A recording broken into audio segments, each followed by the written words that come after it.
말 더 깊이 있게 뉴스 속으로 시사인이 만드는 정치 라이브 김은지의 뉴스인 12월 8일 방송 시작합니다. 안녕하세요. 저는 시사인 김은지 기자고요. 첫 번째 코너 바로 들어가겠습니다. 쏟아지는 뉴스에 어떻게 반응해야 될지 알려드리는 시간 뉴스 리액션입니다. 나경희 기자 안녕하세요. 네, 안녕하세요. 네, 감기로 분투 중인데 네, 파이팅 해주시고요. 자, 우리 신인규 변호사님 반갑습니다. 네, 안녕하세요. 신인규입니다. 네, 자 그러면 첫 번째 뉴스 얼른 들어가 보죠. 네, 민주당 내란재판부 법안 결론 못 내. 네, 오늘 의총했는데 결론이 나오지 않았다라는 거죠? 네, 오늘 민주당에서 위헌 논란이 있는 내란전담 재판부 설치 법안에 대해 비공개 정책 의원총회를 열었지만 결론을 내지 못하고 재논의하기로 결정을 했습니다. 김현정 민주당 원내대변인은 전문가들의 자문이나 각계각층 의견들도 수렴해서 다음 의원총회에서 다시 내용을 더 논의하기로 했다고 밝혔는데요. 원래 민주당은 내일인 9일 본회의에서 내란전담 재판부 설치법 등 사법개혁 법안을 상정하고 처리할 예정이었지만 사법부와 국민의힘은 물론 또 법여권인 조국혁신당에서도 위헌 소지가 크다고 우려를 하니까 속도 조절에 나선 겁니다. 민주당은 검찰이나 경찰 등 수사기관이나 법관이 법을 의도적으로 왜곡해서 적용할 경우 이를 처벌하는 일명 법 왜곡죄에 대해서도 수기 과정을 더 거치기로 했습니다. 지금 판례로도 다 되어 있는데 법 왜곡죄 법을 만들어서 논란거리를 만들 필요가 있느냐 이런 의견도 오늘 의총에서 나왔다고 하는데요. 민주당은 법 왜곡죄에 대해서도 다음 의총을 열어서 결정하겠다 이런 입장입니다. 하지만 민주당의 사법개혁안에 연내 처리하겠다 이 목표는 변함이 없는 상황입니다. 한편 오늘 추미애 의원이 내년 6월 지방선거 경기지사 출마를 위해서 국회 법사위원장 자리에서 물러나겠다는 뜻을 당 지도부와 원내대표단에 전달을 했습니다. 추 의원은 연말까지 이어질 것으로 예상되는 국회 필리버스터 전국이 끝난 후 직을 내려놓으면서 경기도지사 출마 준비를 본격화할 예정입니다. 네, 오늘 민주당 상황은 신인규 변호사님 어떻게 보셨습니까? 우선은 지금 이제 내란 재판부 관련된 이슈가 지금 상당히 좀 뜨거운데 저는 사실은 큰 틀에서 보면 이 사법부 문제를 처리할 때 인적 청산을 제대로 했다면 그럼 사실 여기까지 이렇게 복잡하게 올 필요는 없었고 아마 네. 내란 재판부의 필요성이 이렇게까지 절실하진 않았을 텐데 그 순서를 전 좀 뒤바꿨다는 게 좀 너무 아쉬운 생각이 우선 들고요. 무엇보다 이게 좀 힘들어지는 이유가 헌법재판소에 가는 건 상수인데 지금 예를 들면 한덕수 기각 나오면 내란 재판부 하자 그러고 또 박성재 기각 나오면 또 내란 재판부 하자 그러고 이번에 추경호 기각 나오니까 이제 내란 재판부로 이제 등 떠밀려 가는 이런 상황인 거거든요. 그러다 보니까 사법부보다 선제적으로 조치를 해서 이걸 진압을 해야 되는데 사후적인 대처로서 지금 가다 보니까 좀 힘들어진 면이 하나 있는 거고 또 하나는 이게 더 중요하다고 보는 게 이 전선을 짤 때 결국엔 전선이 넓어지면 방어하기가 힘들어지는 거거든요. 근데 지금 전선이라는 게 구도를 잘 보시면 민주당 대 사법부의 대결처럼 좀 되어 있어요. 근데 이거는 원래 전선이 어떻게 돼야 되냐면 정치 판사 대 국민의 전선을 치고 국민 전선을 민주당이 가장 앞장서서 여론을 모아내야 되는 이런 국면으로 가야 된다는 지금 그 아쉬움이 있거든요. 그런 차원에서 저는 이제 법사위에서 밀어붙인 내용을 이제 본회의에서 표결하기 전에 의견을 수렴하겠다라는 거에 대해서는 저는 아주 당연한 조치고 이 위헌성을 최소화해서 해야 된다라는 것을 전 민주당이 받아들인 거는 매우 제가 긍정적으로 평가를 합니다마는 이 논의 자체도 법사위에 가기 전에 의원총회도 거치고 국민적인 여론을 수렴해서 갔더라면 이런 혼란이 없었을 텐데 뭔가 좀 순서가 자꾸 좀 뒤바뀌고 좀 지도부가 어떤 소신을 가지고 밀어붙이는 것보다는 좀 우왕좌왕하는 모습 이런 부분은 저는 매우 좋진 않다 생각이 듭니다. 그러니까 그러한 프레임 전환이 됐다라는 부분에 대한 지적이 굉장히 좀 귀에 들어오는데요. 어쩌다가 그렇게 됐다라고 보세요? 그러니까 해야 될 일을 적시 안 하니까 이렇게 순서가 꼬이고 빨리 뒤로 밀어두면 밀어둘수록 이제 해야 될 책임과 부담은 더 커지는 이런 상황이거든요. 그러니까 사실은 내란 재판부 같은 경우도 1심이 시작되기 전에 내란 특별법의 형태로 도입을 했더라면은 여기까지 오지 않았을 거고 그 내란 특별법을 못했다라고 한다면은 지기현 재판장에 대한 탄핵이라든지 이 법률적 조치를 했더라면 또 여기까지 오진 않았을 텐데 이 두 가지를 적시에 다 못하다 보니까 지금에 와서는 조의대 체제에서의 조의대 대법원장의 영향력을 빼기 위한 대안으로서 지금 제도개혁을 들고 나오다 보니까 그것도 어느 시점에 밀어붙였어야 되는데 이게 뭐 자꾸 한덕수 기각 나오면 또 여론을 만들고 또 박성재 기각 나오면 여론을 만들고 이렇게 자꾸 밀려오면서 여기까지 좀 밀려왔던 부분들이 좀 더 문제 해결을 더 어렵게 만든 거 아닌가라는 좀 아쉬움이 크게 남습니다. 네, 그럼 다음 뉴스 넘어가 보죠. 네, 조의대 그릇된 개편 국민 피해. 네, 전국 법원장 회의에서 한 말입니다. 네, 지난주 금요일 조희대 대법원장을 포함한 전국의 각급 법원장 등 고임법관, 고위법관 43명이 서울 서초동에 있는 대법원에 모여서 전국 법원장 회의를 열었는데요. 올해 9월 사법 개혁 전반에 대해서 신중론을 공식화한 다음에 사법부가 두 번째로 집단 입장을 정리하는 자리였습니다. 이들은 비상계엄과 관련된 재판의 중요성과 국민의 지대한 관심과 우려를 엄중하게 인식한다면서도 비상계엄 전담재판부 설치 법안, 법 왜곡죄 신설 법안이 재판의 중립성과 국민의 사법부에 대한 신뢰를 훼손한다고 밝혔습니다. 특히 논란의 중심에 있는 조희대 대법원장은 회의에 앞서 사법제도는 한 번 바뀌면 사회 전반에 장기간 영향을 미치는 만큼 그릇된 개편은 국민에게 되돌릴 수 없는 피해를 줄 수 있다면서 공정하고 신속한 재판을 통한 국민의 기본권 보장만이 사법부가 신뢰를 회복할 수 있는 유일한 길이다. 이렇게 주장을 했습니다. 이어 오늘은 오전 10시부터 전국 법관대표회의가 열렸는데요. 여당에서 추진하는 사법개혁 방안에 대한 의견을 모으기 위해 200여 명의 법관들이 참석을 했습니다. 오늘 회의에 올라온 안건은 두 가지인데요. 모두 여당에서 추진하는 사법개혁안과 관련이 되어 있습니다. 먼저 사법제도 개선과 관련해서 국민의 기대와 요구는 물론 재판을 담당하는 법관들의 의견이 논의에 충분히 반영돼야 한다. 이런 의견이 담긴 안건이 하나 있고요. 두 번째는 상고심 제도 개선과 대법관 후보 추천위원회 제도 개선 필요성이 담긴 안건입니다. 이 밖에도 현재 논의되고 있는 법원 행정처 폐지, 그리고 사법행정위원회 구성, 내란전담 특별재판부 설치, 법 왜곡죄 도입 법안 등과 관련해서 행정처의 의견을 들을 예정이고요. 방금 들어온 소식에 의하면 전국 법관대표회의에서는 민주당이 추진하는 내란전담 재판부 그리고 법 왜곡죄 법안 신설에 대해서 위헌성 논란과 함께 재판 독립성을 침해할 우려가 크다. 이런 입장을 결정해서 밝혔습니다. 네, 법원에서 잇따라 나오는 각 입장에 대해서는 신인규 변호사님 어떻게 보십니까? 근데 우선은 사실 이 법원에서 지금 전국 법관 대표 회의가 열려서 이제 법관들의 입장까지 지금 종합적으로 우리가 확인하고 있는데요. 무엇보다 이 내란 재판부가 나오게 된 배경에 대해서 사실은 지기현 재판장과 조희대 대법원장의 이 문제에 대해 가지고 왜 법관들은 더 이상 입장을 내지 않는가? 그러니까 어떻게 보면 이 내란 재판부라고 하는 것이 기존에 켜켜이 쌓여온 이 사법 불신에 대한 고육지책으로 지금 국회에서 이 논의를 하고 있고 위헌성이 제거된 상태에서 지금 조희대 대법원장 체제의 영향력을 벗어난 이런 제도를 만들기 위해서 노력을 하고 있는데 정작 그 문제를 일으킨 당사자라고 할 수 있는 법원에서는 왜 내란 재판부에 대해서만 위헌성을 이야기를 하고 본인들의 과오에 대해서는 왜 반성하지 않는가. 그러니까 이런 문제점이 먼저 좀 눈에 띄었고요.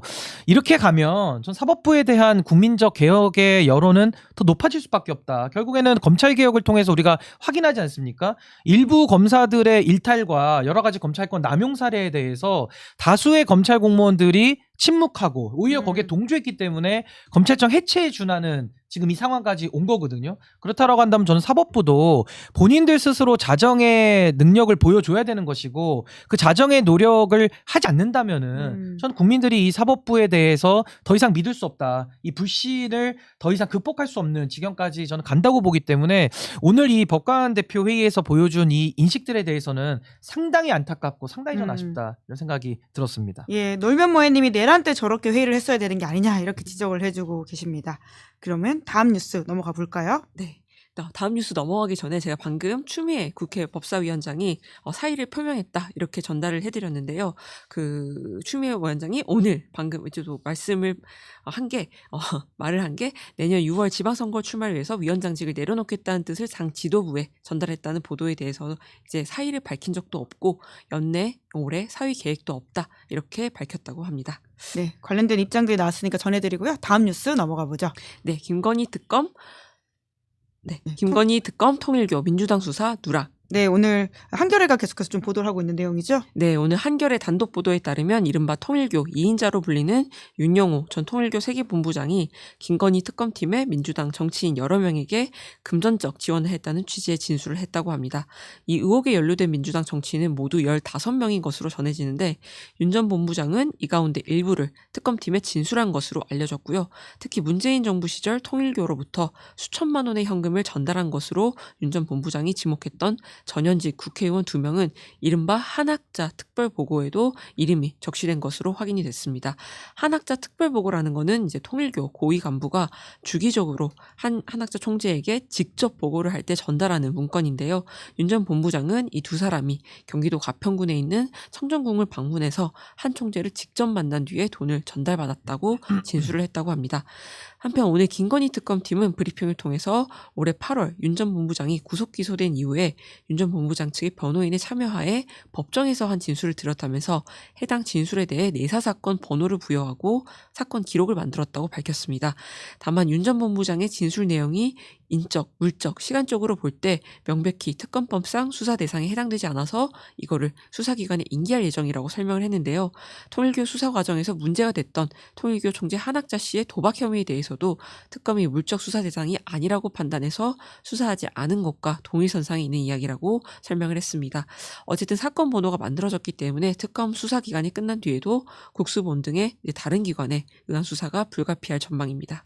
네, 이번 보도는 어떻게 보셨습니까? 우선은 이 종교단체의 정치 개입으로 일단 규정을 하는 게 맞을 텐데 네. 결국 국민의힘 같은 경우는 소위 말하는 그 정상적인 그 과정을 거친 후원이 아니라 조직적으로 이 정치 자금을 이 국민의힘의 지도부에 전달을 하고 또 더 나아가서 특정 후보를 당 대표 내지는 어떤 대선 주자를 만들기 위한 조직적인 선거 개입, 경선 개입 이런 것들이 다 나왔기 때문에 이번에 특검 대상으로 된 것이고 네. 결국에는 정당의 민주주의까지 무너뜨렸다라고 한다면 국민의힘의 정당 해산 사유까지 되는 이제 이 지경까지 온 건데 동시에 오늘 이제 통일교의 윤용호 전 세계본부장이 민주당에도 일부 돈이 네. 갔다라는 진술을 했어요. 그렇다라고 한다면은 뭐 범죄 혐의에 대해서는 성역이 없기 때문에 전 민주당이라고 하더라도 당연히 그 돈의 흐름에 대해서는 수사 대상으로 좀 수사를 해야 된다고 보고 이것이 국민의힘과 현재의 차이점은 결국에는 개개인에 대한 일탈적 차원이냐 아니면 당 수뇌부와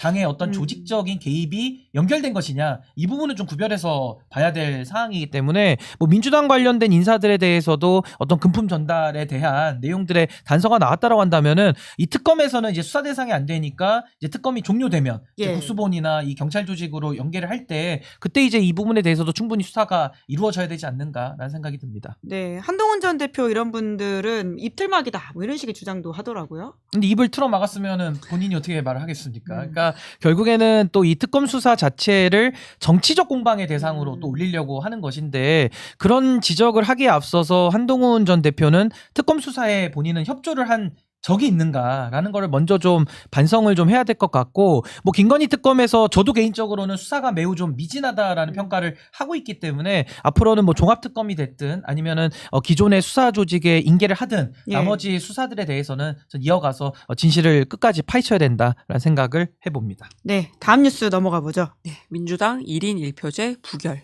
네, 지난주 금요일에 나온 결과입니다. 네, 정청래 민주당 대표의 핵심 공약이었던 대의원, 권리당원 1인 1표제가 중앙위원회에서 투표에 붙여진 결과 부결이 됐습니다. 모두 가결에 필요한 과반 지지를 받지 못하면서 당원 개정 기준에 미치지 못했기 때문인데요. 정청래 대표는 이날 금요일날 국회에서 기자간담회를 열고 당원 여러분들께 진심으로 사과드린다고 밝혔습니다. 그러면서 1호 개정안이었던 지방선거 공천권에 관련해서는 수정안을 내서 빠른 시간 안에 다시 재부의를 해서 중앙위원회에 의결 절차를 밟겠다고 했는데요. 중요한 것은 꺾이지 않는 마음이라고 생각한다면서 강물이 바다를 포기하지 않듯이 1인 1표 당원 주권 정당의 꿈도 여기서 포기할 수 없다. 조금 더 시간을 갖고 당원들에게 길을 묻겠다. 이렇게 말을 했습니다. 다만 이번 일을 계기로 드러난 친명, 친이재명계와 정청래계 구도 갈등은 다가오는 최고위원 보궐선거에서 본격적으로 고조되면서 당내 권력구도 개편으로 이어질 것이다. 이런 전망이 나오고 있는데요. 이번 민주당 최고위원 보궐선거는 지방선거 출마를 준비하는 전현희, 한준호, 김병주 최고위원의 사퇴로 치러질 예정입니다. 보궐선거는 내년 1월 11일쯤 열릴 예정인데 잔여 임기는 약 6개월밖에 안 되거든요. 하지만 내년 전당대회에서 연임을 노리는 정 대표를 뒷받침하려는 친청계와 이를 견제하려는 친명계 간의 신경전이 이미 치열하다. 이런 풍문이 들려오고 있는 상황입니다. 네, 이번 결과는 좀 예상하셨습니까? 저는 부결까지는 예상을 못했고요. 음. 아무래도 정청래 대표가 1인 1표제를 밀어붙이면서 저는 그 후폭풍은 굉장히 좀 강하겠다라고 했는데 오히려 제 예상이 빗나가게 오히려 1인 1표제가 중앙위에서 부결이 되면서 예. 정청래 대표 체제가 상당히 좀 영향을 받을 수밖에 음. 없는 그 리더십에 타격을 받을 수밖에 없는 그런 상황이 된 것 같고요. 그 내용을 조금 더 세밀하게 살펴보면 1인 1표제 자체의 문제라기보다는 1인 1표제가 가져올 때 전국 정당화의 문제 내지는 그 뭉터기 표가 들어와서 국민의힘이 지금 수사를 받고 있듯이 민주당도 그런 여러 가지 그 당내 민주주의를 교란하는 이런 세력들로부터 자유롭지 않다라는 그 우려들이 나왔던 건데 거기에 대한 안전장치를 만들지 않고 그냥 밀어붙이다 보니까 중앙위원회에서 부결이 되는 이 상황까지 예. 온 거 아니냐라는 생각이 들고 무엇보다 정청래 대표가 당원 주권 시대를 열겠다라는 이야기를 반복적으로 하고 있는데 그 반대하던 당원들도 다 당원 주권을 행사하는 분들이거든요. 그렇다라고 한다면 실질적인 의미에서의 당원 주권 시대를 열기 위해서는 이 복잡한 제도를 풀기 위한 리더십을 발휘해서 많은 이해 당사자들의 뜻을 모아 나가는 것이 상당히 중요했는데 그 부분이 좀 안타깝게도 현실화되지 못했고요. 무엇보다 큰 부분은 이제 정청래 대표가 연임을 만약에 꿈꾼다면 네. 이 당원 개정이 본인에게 유리한 효과를 가져오는 이런 상황이기 때문에 상당한 오해를 받을 수밖에 없는 그런 상황 속에서는 더더욱 신중해야 됐던 거 아니냐 그런 생각이 들어서 정청래 대표가 중요한 건 꺾이지 않는 마음이다라고 이야기를 했는데 제가 볼 때는 중요한 거는 더 많은 당원들의 마음을 얻어가는 리더십이 중요한 거 아닌가라는 생각이 듭니다. 네. 방금 또 다르게 나온 속보가 하나 있어서 전해드리면요. 내란 재판 중단 불가 관련된 헌재법 개정안에 대해서 소위에서 처리가 안 됐다라고 하고요. 계속해서 심사를 이어간다라고 합니다. 박지원 의원이 오늘 저희 2부에 원래 출연하기로 했었는데 이 이슈 때문에 못 오셨거든요. 계속 대기 중이라고 하던데 방금 막 소위에서 넘어갔다라는 소식을 전해드리면서요. 다음 아이템 넘어가겠습니다. 여야 싸움으로 번진 조진웅 논란. 네, 어떤 내용이죠? 네, 지난 주말 배우 조진웅 씨의 미성년자 시절 범죄가 뜨거운 논란을 불러일으켰는데요.